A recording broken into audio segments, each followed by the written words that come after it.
Hi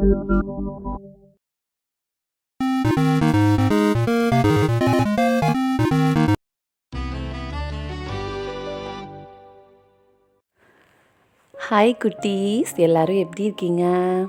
இன்னைக்கு நாம் இந்த கதையில் இருந்த கோவத்தை எப்படி கையாளுறதுன்னு கற்றுக்க போகிறோம். ஒரு மலை அடிவாரத்தில் ஆற்றங்கரையோரம் ஒரு அழகான கிராமம் இருந்துச்சுங்க. அந்த கிராமத்தில் குணசீலன் அப்படின்னு ஒருத்தர் இருந்தார். கோவம் இருக்கிற இடத்துல தான் குணம் இருக்குன்னு சொல்லுவாங்க. ஆனால் இங்கே இந்த குணசீலன் கிட்ட தான் நிறைய கோபம் இருந்துச்சு. ஒரு நாள் குணசீலன் என்னுடைய கோவத்தால் தான் இழந்த விஷயங்களெல்லாம் நினச்சி ரொம்ப வருத்தப்பட்டு இருந்தார். அப்போது அவருக்கு ஒரு யோசனை வந்துச்சு. அந்த ஊரில் ராமன் அப்படின்னு ஒரு ஞானி இருந்தார். அவர் ரொம்ப பொறுமையான மனிதர்னு பெயர் பெற்றவர். அவர்கிட்ட பொறுமையாக இருக்கிறது எப்படின்னு கற்றுக்கிறதுக்காக குணசீலன் போனார்.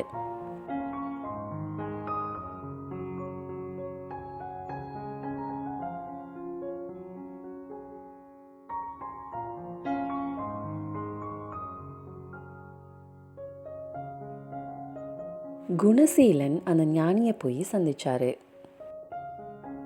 அந்த ஞானிக்கிட்ட போய் தனக்கு ஒரு உதவி வேணும்னு கேட்டுக்கிட்டாரு. நிச்சயமா செய்கிறேன்பா, என்னன்னு அந்த ஞானி கேட்டாரு. குணசீலன் அந்த ஞானிக்கிட்ட தன்னோட பிரச்சனையை சொன்னாரு.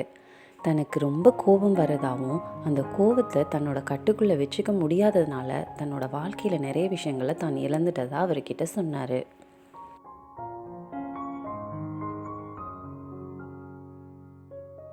அதுக்கு அந்த ஞானி, சரி, உன்னோட பிரச்சனையை நான் தீர்த்து வைக்கிறேன், என் கூட வா அப்படின்னு சொல்லி கூப்பிட்டாரு. குணசீலனும் எதிர்த்து எதுவுமே பேசாமல் அந்த ஞானி கூப்பிட்ட இடத்துக்கு போய்கிட்டு இருந்தாரு.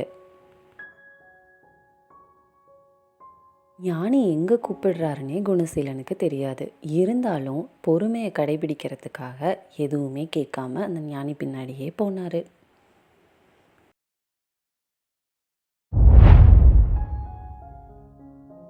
அந்த ஞானி குணசீலனை ஒரு ஆற்றங்கரைக்கு கூட்டிகிட்டு போனார். குணசீலனை தன்னோட பக்கத்தில் வந்து நிற்க சொல்லி கேட்டுக்கிட்டாரு. குணசீலனும் ரொம்ப பொறுமையாக ஞானியோட பக்கத்தில் போய் நின்னார். அப்போது திடீர்னு அந்த ஞானி குணசீலனை ஆற்றுக்குள்ளே தள்ளி விட்டுட்டாரு.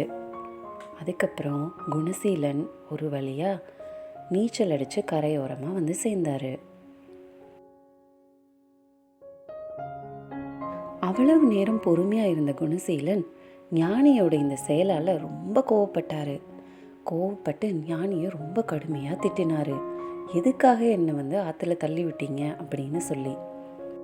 அப்போ அந்த ஞானி குணசீலன் கிட்ட கேட்டார், நீ ஆற்றுக்குள்ளே விழுந்த உடனே கோவப்படலையே, நீந்தி கரைக்கு வந்ததுக்கப்புறம் தானே உன்னோட கோவத்தை வெளிப்படுத்தின. ஆக தண்ணிக்குள்ளே இருக்கும்போது நீ என்ன யோசிச்ச?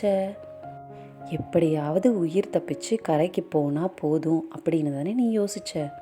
நீ தண்ணிக்குள்ளே இருக்கும்போது எப்படி உன்னோட மூச்சுகளை மட்டுமே கவனிச்சியோ, அதே மாதிரி உனக்கு கோபம் வரும்போதெல்லாம் தெளிவாக இருக்கணும், அமைதியாக இருக்கணுங்கிறத பற்றி மட்டுமே யோசி அப்படின்னு சொன்னார். சொல்லிட்டு அந்த ஞானி அந்த இடத்த விட்டு கிளம்பிட்டாரு.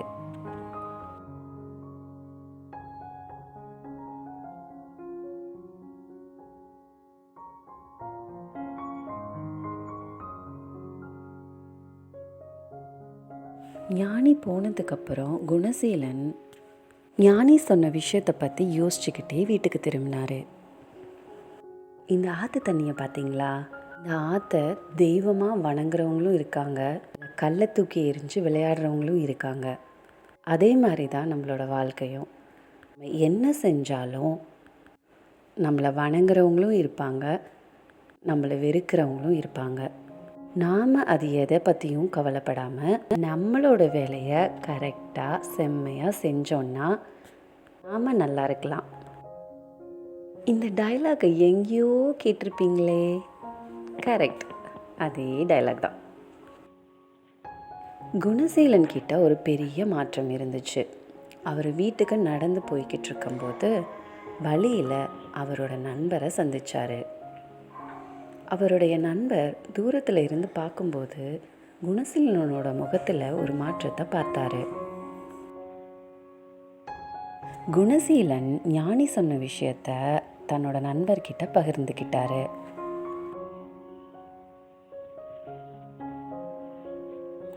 அதுக்கப்புறத்தில் இருந்து குணசீலன் எதுக்காகவும் ரொம்ப கோவப்படுறதே இல்லை. அவர் கோபம் வரும்போதெல்லாம் ரொம்ப நிதானமாக செயல்பட்டார். என்ன குட்டீஸ், இந்த கதை உங்களுக்கும் பிடிச்சிருந்துச்சா? உங்களுக்கு இந்த கதை பிடிச்சிருந்ததுன்னா லைக் பண்ணுங்கள், ஷேர் பண்ணுங்கள், மறக்காமல் நம்ம சேனலை சப்ஸ்கிரைப் பண்ணுங்கள்.